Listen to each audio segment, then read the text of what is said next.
जय मसीह की सभी को। Praise the Lord, hallelujah.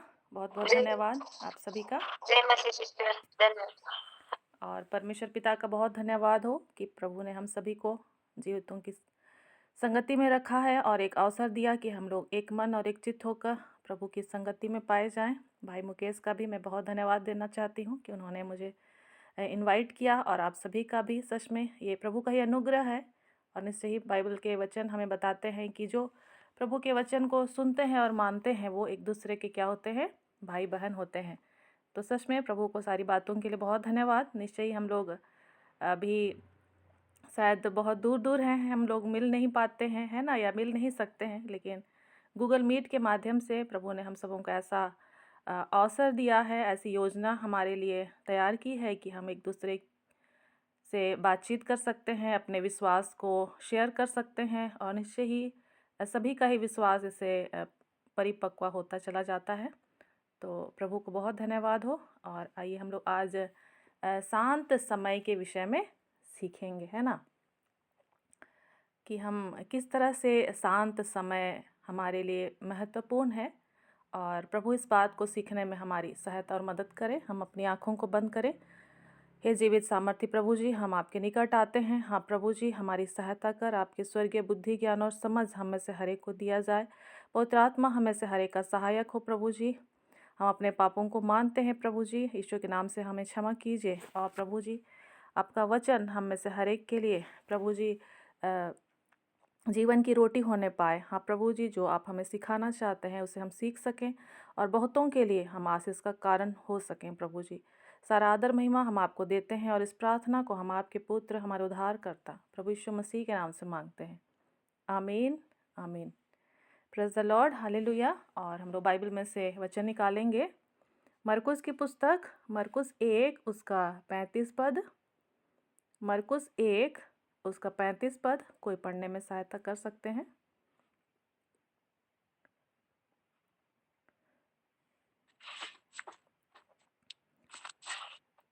पढ़ू क्या, सबको मिल गया?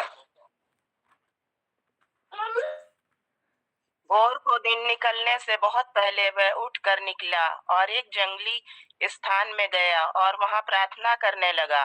तब शमौन और उसके साथी उसकी खोज में गए। हाँ बस जब वह उतना मिला ही तो सिस्टर। उससे कहा। हाँ थैंक यू सिस्टर। हम लोग 35 पद को ही केवल देखते हैं, है ना। और मरकुस 1 उसका 35 पद में हमें यहाँ पढ़ने से इस तरह से मालूम चल रहा है कि यीशु मसीह के बारे में हमें ये बताया जा रहा है कि भोर को दिन निकलने से बहुत पहले वह उठ कर निकला और एक जंगली स्थान में गया और वहाँ प्रार्थना करने लगा। तो भोर को दिन निकलने से बहुत पहले, है ना, हम इसको 5 बजे 6 बजे भी नहीं बोल सकते हैं, 4 बजे से पहले का टाइम हम बोल सकते हैं, है ना, 3 बजे के लगभग का टाइम हम बोल सकते हैं कि सूरज निकलने से पहले, बहुत पहले यीशु मसीह उठकर कहाँ चले गए? जंगली स्थान में चले गए। और किस लिए चले गए? प्रार्थना करने के लिए चले गए। और कैसे गए? अकेले ही गए। उसके जो चेले थे वो उसके साथ नहीं गए थे। और अक्सर यीशु मसीह एकांत में समय बिताते थे। और हम लोग दूसरी सुसमाचार की पुस्तक में पढ़ेंगे तो वहाँ पर भी हम लोगों को ये देखने को मिलता है। यदि हम लूका में पढ़ते हैं, लूका 4 उसका 42, लूका 4 का 42, तो वहाँ पर भी बाइबल बताती है कि जब दिन हुआ तो वह निकल कर एक सुनसान जगह में गया, सुनसान जगह में गया, और भीड़ की भीड़ उसे ढूंढती हुई उसके पास आई और उसे रोकने लगे कि वह उनके पास से न जाए। तो यीशु मसीह किस बात को चाह रहे थे? एकांत में समय बिताना वो चाह रहे थे। सुनसान स्थान में वो समय बिताना चाह रहे थे। और उसका उद्देश्य क्या था? कि वो प्रार्थना करने में समय बिताए, वो प्रार्थना करने में समय बिताए। और क्या यीशु मसीह उस समय बाइबल पढ़ते थे या नहीं पढ़ते थे? कोई बताना चाहेंगे? प्रार्थना के बारे तो हम देख रहे हैं कि वो प्रार्थना करने में समय बिता रहे थे। यीशु मसीह बाइबल पढ़ रहे थे या पढ़ते थे या नहीं पढ़ते थे? कोई बताना चाहेंगे यीशु मसीह के विषय में? नहीं जी नहीं पढ़ते थे, वो नहीं पढ़ते थे, आत्मा में बात करते थे। अच्छा, उस समय मत्ती, मरकुस, लूका, यूहन्ना नए नियम की पुस्तक तो नहीं है, लेकिन उस समय जो है पुराने नियम की जो भविष्यवाणी की पुस्तकें हैं तो वो पाई जाती थी, है ना। और यीशु मसीह जो है वो यशायाह भविष्यद्वक्ता की पुस्तक को पढ़ा करते थे, है ना। तो हर समय वो पढ़ते थे ऐसा हम नहीं कह सकते हैं, लेकिन उस समय पुराने नियम की जो व्यवस्था की पुस्तकें हैं, भविष्यवाणी की जो पुस्तकें हैं, वो उनके पास अवेलेबल था, है ना, उपलब्ध था। हालांकि बाइबल हमें बताती है कि यीशु मसीह ही क्या है, स्वयं वचन है, लेकिन वो मनुष्य के पुत्र के रूप में यहाँ पर क्या कर रहे थे, जीवन व्यतीत कर रहे थे। और जब हम मत्ती, मरकुस, लूका की पुस्तकों को ही जब हम पढ़ेंगे तो वहाँ पर एक स्थान पे हम क्या देखते हैं कि मंदिर में उन्होंने यशायाह भविष्यद्वक्ता की पुस्तक को खोलकर पढ़ा। और क्या पढ़ा? लूका 4, है ना, लूका 4 16-17 को हम पढ़ सकते हैं। लूका 4 उसका 16-17। तो वहाँ पर हम लोग को पढ़ने से ये समझ में आता है कि यीशु मसीह अपनी रीति के अनुसार सब्त के दिन आराधनालय में जाकर पढ़ने के लिए खड़े हुए। तो अक्सर वो आराधनालय में जाया करते थे। और उससे पहले भी जब उसकी माता मरियम जो है उसको खोजने के लिए जब आई तो पता चला कि वो तो मंदिर में ही छुपा हुआ है। और वहाँ पर वो उनसे क्या कर रहा है, बातचीत कर रहा है, जो वहाँ के अगुए लोग थे, है ना। तो यीशु मसीह बचपन से ही जो पुराने नियम की व्यवस्था की पुस्तकें हैं या भविष्यवाणी की पुस्तकें हैं, उनसे सीखने, समझने, पढ़ने के लिए अपना समय लगाया करते थे। और जैसे लूका का 4 16-17 को भी जब हम देखते हैं तो आराधनालय में उन्होंने क्या पढ़ा था? सबसे पहले वहाँ पर उन्होंने यशायाह भविष्यद्वक्ता की पुस्तक को खोल कर और पढ़ा, और जहाँ उन्होंने कहा, प्रभु का आत्मा मुझ पर है, इसलिए कि उसने कंगालों को सुसमाचार सुनाने के लिए मेरा अभिषेक किया है, और मुझे इसलिए भेजा है कि बंदियों को छुटकारे का और अंधों को दृष्टि पाने का सुसमाचार प्रचार करूं, और कुचले हुओं को छुड़ाऊं, और प्रभु के प्रसन्न रहने के वर्ष का प्रचार करूं। तब उसने पुस्तक बंद करके सेवक के हाथ में दे दी और बैठ गया। तो यहाँ पर हम लोग को इससे पढ़ने से क्या समझ में आ रहा है कि यीशु मसीह प्रार्थना भी किया करते थे। और उस समय जो बाइबल के जितनी पुस्तकें उपलब्ध थी, है ना, बाइबल क्या है? पुस्तकों का संग्रह है ना। कई सारी पुस्तकों का एक संग्रह है, जो कि आज हम लोगों को ये एक पुस्तक के रूप में मिल रहा है ना। लेकिन वास्तव में इस बाइबल के अंदर में बहुत सारी पुस्तकें हैं, है ना। तो उस समय जो नए नियम की पुस्तक उस समय नहीं थी। यीशु मसीह के स्वर्गरोहण के बाद या बहुत समय के बाद हम देखते हैं कि नए नियम की पुस्तकों को क्या किया गया, लिखा गया। तो यीशु मसीह के टाइम में पुराने नियम की जो पुस्तकें थी वो उसको क्या करते थे, पढ़ा करते थे, है ना, और एकांत में समय बिताया करते थे। तो इतनी सारी बातें बताने का उद्देश्य क्या था कि यीशु मसीह किस तरह से शांत मनन करते थे, है ना। यीशु मसीह शांत मनन करते थे, ये हम लोगों को स्पष्ट हो गया। अब हमें ये बात समझने का हमें कोशिश करना है कि यीशु मसीह किस तरह से शांत मनन को बिताया करते थे। तो हम लोगों ने देखा कि वो प्रार्थना किया करते थे। और दूसरा एक चीज़ हम लोग क्या देखे कि वो बाइबल को या पुस्तक को या फिर वचन को महत्व दिया करते थे, जबकि वो खुद वचन थे, है ना। और वचन के बारे में बाइबल बताती है कि वचन खुद क्या है, परमेश्वर है, लेकिन वो मनुष्य के रूप में इस पृथ्वी पर अपने जीवन को व्यतीत कर रहे थे और हमें दिखा रहे थे, हमें बता रहे थे, है ना, अपने जीवन के द्वारा कि हमको भी कैसे जीवन जीना है। ठीक है, तो ये तो यीशु मसीह के जीवन से हमने देखा, सीखा। उसी तरह से बाइबल हमें और भी लोगों के बारे में बतलाती है जो कि अपने जीवन में शांत समय को महत्व दिया करते थे, है ना। तो यदि हम पुराने नियम की पुस्तक को पढ़ेंगे, उत्पत्ति 19 उसका 27, उत्पत्ति 19 उसका 27। थोड़ा जल्दी जल्दी हो जा रहा है क्या? आप लोग थोड़ा बोलिएगा, थोड़ा मैं धीरे भी जाऊँ, ठीक है ना? ठीक है, उत्पत्ति 19 उसका 27 क्या लिखा हुआ है पुराने नियम में? उत्पत्ति 19 उसका 27। भोर को अब्राहम उठकर उस स्थान को गया जहां वह यहोवा के सम्मुख खड़ा था, और सदोम और अमोरा और उस तराई के सारे देश की ओर आंख उठाकर क्या देखा कि उस देश में से धधकती हुई भट्ठी का सा धुआं उठ रहा है। हाँ, ठीक है, उतना ही हम लोग पढ़ेंगे अभी। Thank you sister. तो यहाँ पर हम किसके बारे में देख रहे हैं? इब्राहिम के बारे में, है ना? और ये भी जो है भोर को शांत समय को क्या कर रहा है? महत्व दे रहा है ना?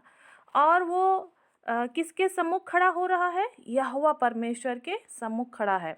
उस समय तक यीशु मसीह जो है शारीरिक रूप में उनका जन्म नहीं हुआ था। ये बहुत समय पहले की बात है ना? उत्पत्ति की पुस्तक में जब हम इसे पढ़ रहे हैं, तो जो इब्राहिम है वो यहोवा परमेश्वर के सम्मुख खड़ा था। तो इब्राहिम के जीवन से भी हमें ये सीखने को मिलता है कि उसने अपने मनन के शांत समय को महत्व दिया है ना? ज़रूरी चीज़ है उसके जीवन का।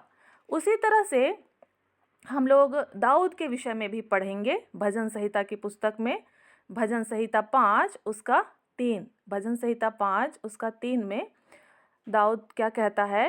हे यहोवा परमेश्वर, भोर को मेरी वाणी तुझे सुनाई देगी, मैं भोर को प्रार्थना करके तेरी बाट जोहूँगा। तो इस तरह से दाऊद के जीवन में, इब्राहिम के जीवन में, यीशु मसीह के जीवन में, और उसी तरह से हम लोग दानियल के विषय जानते हैं कि वो 3 बार प्रार्थना करता था, है ना? तो एक विश्वासी के जीवन में या एक मसीही व्यक्ति के जीवन में ये बहुत ही ज़रूरी है कि वो शांत समय का जो समय है वो क्या करे? व्यतीत करे। और यदि वो ऐसा नहीं करता है तो निश्चय ही वो अपने विश्वासी जीवन में, मसीही जीवन में आगे नहीं बढ़ पाता है। और बहुत सारी चीज़ होती रहती है ना? लेकिन फिर भी वो अपने जीवन में कहाँ चूक हो रहा है उसको नहीं पहचान पाता है। तो उसके लिए बहुत ज़रूरी है, हम बहुत सारे मीटिंग्स अटेंड करते हैं या सभाएं जाते हैं ऑफलाइन या ऑनलाइन, लेकिन फिर भी हमारे लिए बहुत ज़रूरी है कि हम एकांत में समय बिताएं, है ना?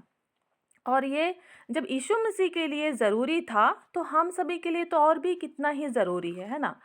और इसको हम लोग जैसा भी है धीरे से स्टार्ट कर सकते हैं, है ना? एक बारगी तो हम 3 बजे नहीं जाग सकते हैं, ठीक है? इसको हमको समझना है। हम 4 बजे भी नहीं जाग सकते हैं, और हो सकता है कि हमको 5 बजे भी जागना कठिन लगता होगा। लेकिन जब भी हम जाग रहे हैं तो हमको कोशिश करना है कि हम पहला समय प्रभु को दें। ये तो हुआ सुबह का समय, और हमें कोशिश करना है कि दिन के कोई दूसरा टाइम को हमको उस काम को करने के लिए महत्व देना है कि हम एकांत में परमेश्वर के साथ समय में बिताएं, है ना? उस समय क्या रहेगा आपके पास? बाइबल रहेगा, आपका कॉपी रहेगा और आपका पेन रहेगा यदि आप पढ़े लिखे हैं तो। और अगर पढ़े लिखे नहीं भी हैं तो आप अपनी आँखों को बंद करके जो भी बात आप परमेश्वर के वचनों से सुने हैं, किसी ने आपको बताया है ना? तो आत्मा की सहायता से उसको क्या करना है? याद करना है, उसको समझने का कोशिश करना है, यदि पढ़े लिखे नहीं हैं तो। और यदि पढ़े लिखे हैं तो हमारे पास और कोई दूसरा बहाना नहीं है, हमको अपना बाइबल खोलना है, अपना कॉपी खोलना है, अपना पेन का इस्तेमाल करना है ना? और थोड़ा समय कम है लेकिन फिर भी मैं संक्षेप में बताना चाहूँगी एक तरीका जो मेरे लिए काफ़ी प्रभावशाली रहा। एक तरीका मैं बताना चाहूँगी जो शांत समय में बिताने के लिए मेरे लिए काफ़ी प्रभावशाली रहा। और भी बहुत सारे तरीके हैं, या तो आप धीरे धीरे इसको आप अपना 5 मिनट है, कोई नया भाई बहन है तो 5 मिनट अपना कर सकता है, फिर उसको 15 मिनट कर सकता है, आधा घंटा कर सकता है, फिर 1 घंटा कर सकता है ना? तो एक छोटा सा तरीका मैं बताना चाहूँगी, उसको बोलते हैं सोप। क्या बोलते हैं? सोप। और ऐसे सोप हम लोग बोलते हैं तो वो हमें क्या लगता है सुनने से? साबुन, है ना? लेकिन हम लोग इसको आगे हम देखेंगे इसके जो तरीके हैं उसको हम लोग फॉलो करेंगे।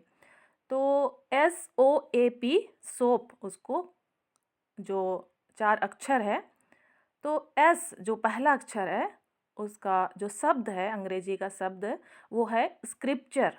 स्क्रिप्चर उसका हिंदी क्या है? वचन।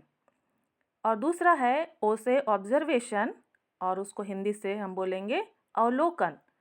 और तीसरा है A से एप्लीकेशन, और उसका हिंदी से हम बोलेंगे अनुप्रयोग। और P से प्रेयर, हिंदी से प्रार्थना।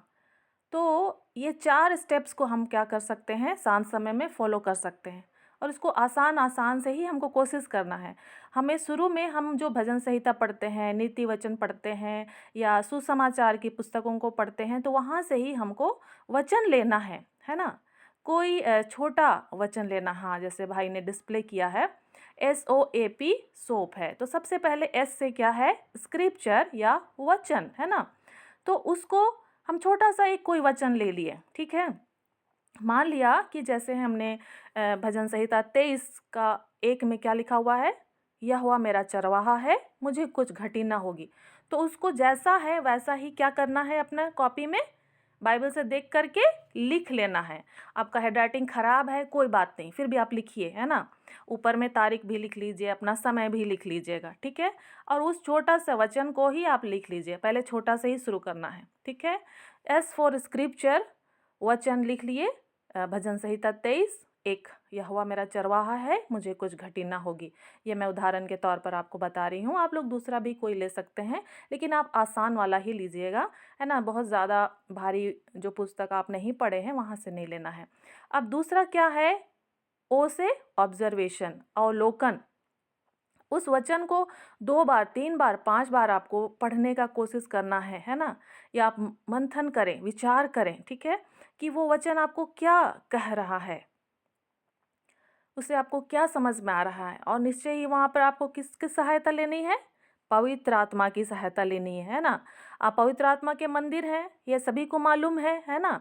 तो पवित्र आत्मा आपका सहायक है, और वो आपको जो भी बताना चाहते हैं, आपको उस वचन के माध्यम से समझना है ना। तो जो आपको समझ में आ रहा है, 1-2 लाइन आप क्या करेंगे? लिख लेंगे।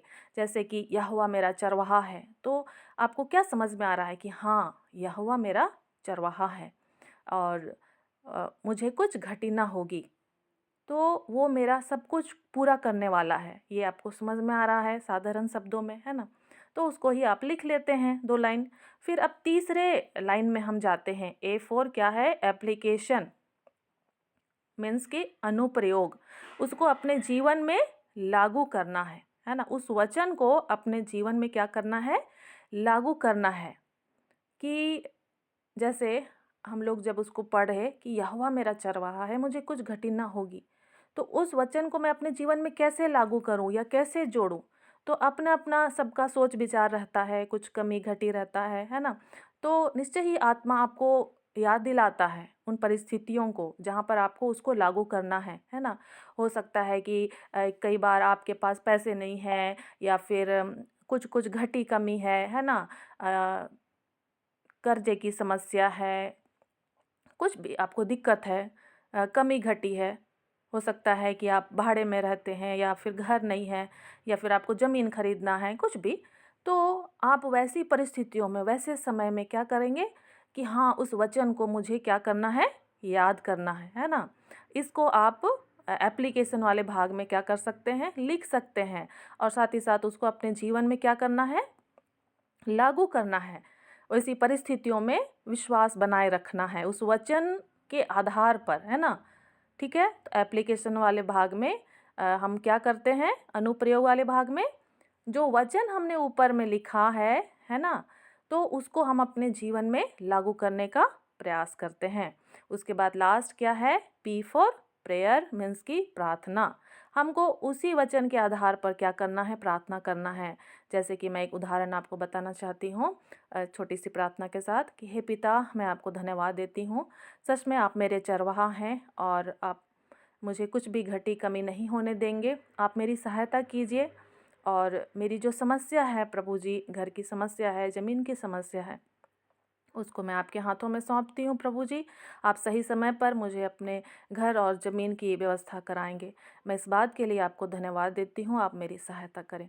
यीशु के नाम से आमीन। तो इस तरह से मैंने अपने शांत समय के लिए इस सोप का जो तरीका है उसको क्या किया, अ, उसका जो तरीका है उसको मैंने अपने शांत समय में क्या किया, व्यवहार में लाया, है ना। तो शुरू में हो सकता है आपको दिक्कत होगा, लेकिन आप धीरे धीरे जब इसको कंटिन्यू करते जाएंगे, है ना, हो सकता है आप डेली नहीं कर पा रहे हैं, कोई बात नहीं, लेकिन सप्ताह में आप 2-3 दिन कोशिश कर रहे हैं तो निश्चय ही पवित्र आत्मा आपकी क्या करेंगे, सहायता करेंगे।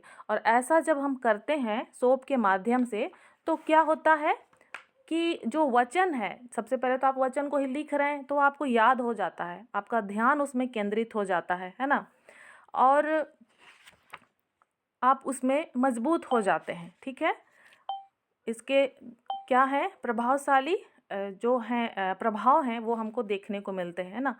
हमारी जैसा जितना ज़्यादा हम वचन में इस तरह से समय बिताते हैं या अपने जीवन में लागू करते हैं तो हमारी भूख बढ़ती जाती है, हमारा विश्वास बढ़ता जाता है, हम परमेश्वर के प्रति और आज्ञाकारी होते जाते हैं, है ना। और परमेश्वर को जो देखने का नज़रिया है वो और अधिक बेहतर होता चला जाता है, क्योंकि वचन को हम देखते हैं ना, और वचन क्या है, परमेश्वर है। तो जैसे हम वचन को देखते हैं हमारी बुद्धि, हमारी आंखें खुलती जाती हैं, तो परमेश्वर को देखने का जो नज़रिया है हमारा वो और बेहतर होता चला जाता है। और यीशु मसीह में जो हमारी जो पहचान है, जैसे यीशु मसीह एकांत में समय बिता रहे थे तो हम भी बिताते हैं, है ना, बिताएंगे या बिता रहे हैं, तो हमारा जो समझ है